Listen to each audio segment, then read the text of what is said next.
Okay. The one thing that has not yet been addressed here is the y-intercept. So the y-intercept is just in units of centimeters. The y-intercept is the y value when the x value is 0. So if we go through and we say when time is 0, what's the position? That's our y-intercept. And when we're graphing position versus time, that's like saying, where is it when time is 0? So if we think about this lab, when we started collecting things out, we moved the meter stick over and reset the timer to 0 when we first saw the ball for that first measurement.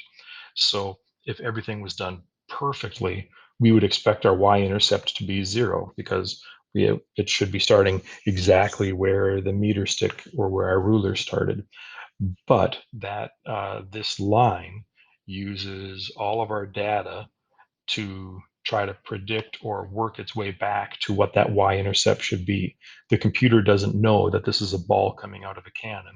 The computer just knows, hey, there are a bunch of these points, and I'm going to run a line straight through it, and wherever it goes and crosses the axes, it does. And so um, the closer our y-intercept is to being 0, the that's a good sign of our data being carefully collected.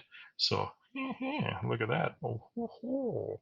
Um, I got, I mean, honestly, right? Some of this is luck and the gods are with me, or this isn't necessarily a sign that I am a natural at this. This I've got maybe a fair bit of practice on doing this, right? Some of you might have gotten closer to 0. Some of you are probably farther off than 0. Just odds are, right? There's 50 of us here. I'm going to be closer than some and farther away than others. You're going to be closer to 0 than some, and you're going to be farther away from 0 than others. Um, this can be positive or negative. That doesn't have any impact on that doesn't, there's nothing wrong about either one of those. There's nothing better about having a positive y-intercept or better about having a negative y-intercept. There's nothing bad about having a negative y-intercept or positive intercept. It doesn't matter. I'm babbling, sorry. um, but here it should be close to 0.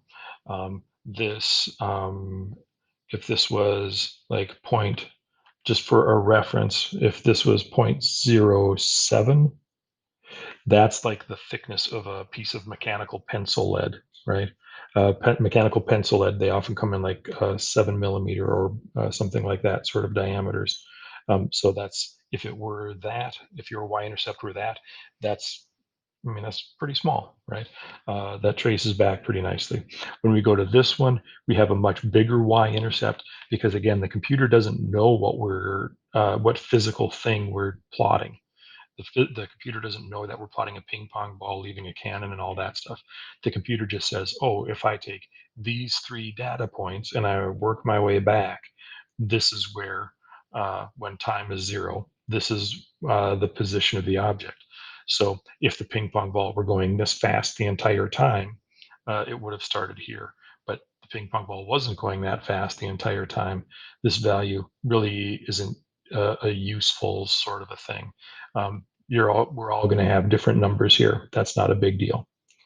There's our quick look at our y-intercept.